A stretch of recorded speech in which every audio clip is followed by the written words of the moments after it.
Hello, Bible readers. It is Friday, August 28th. We have read Leviticus 7 and 8, Matthew chapter 21, most of chapter 21. You are doing it.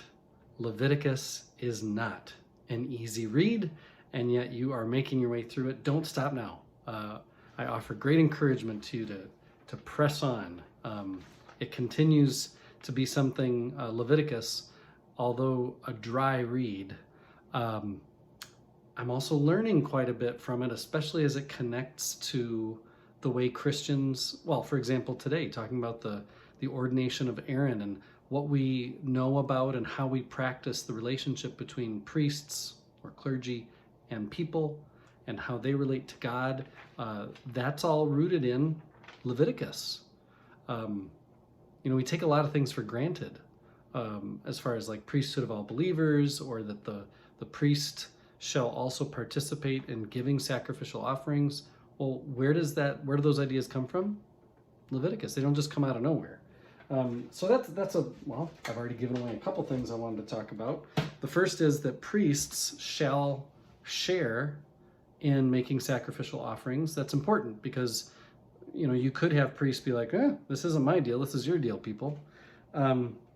And then the other piece is that there's a responsibility of the Lord's people to support those who are the priests. And so, for example, the priest gets to keep the animal hide for himself. It must have been valuable, since animal hides were often used as mattresses by night and as carpets to sit on by day. That's an important principle that Christian clergy still live with, and that's rooted again in Leviticus, that a congregation or a group of Christians would support those priestly figures who have been called to lead them. These offerings also show us that God values more than the mere word of praise and thankfulness. We're called to deeds done in truth. And that the motivating force behind peace offerings is a desire to express appreciation and gratitude. We talk among Lutheran Christians that stewardship, making offerings to God, is duty and obligation. There's a sense of duty. There is also a sense of gratitude and appreciation. Giving can be both. And that when we give, we owe God our best and our first fruits. Again, these are concepts that we may take for granted, but they come from Leviticus, and so that's why we read it. The ordination of Aaron. This is one of many biblical examples of God calling a flawed and broken person to a place of leadership. We've already read about Jacob the trickster. We're going to read about David the adulterer. You may know about Paul the persecutor when he was Saul. Peter is the one who denied Jesus. There's lots of other imperfect leaders in the church, which should encourage all of us who are very aware of our imperfection. And that leads into the sense of the royal priesthood. Aaron is set aside and ordained. Originally, Israel was to be called a kingdom of priests, but the sin at the golden calf prevents that from happening.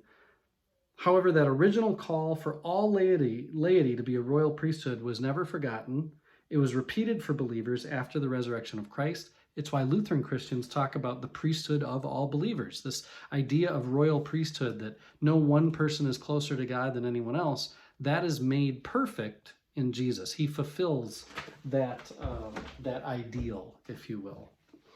And he does that, of course, by dying and rising.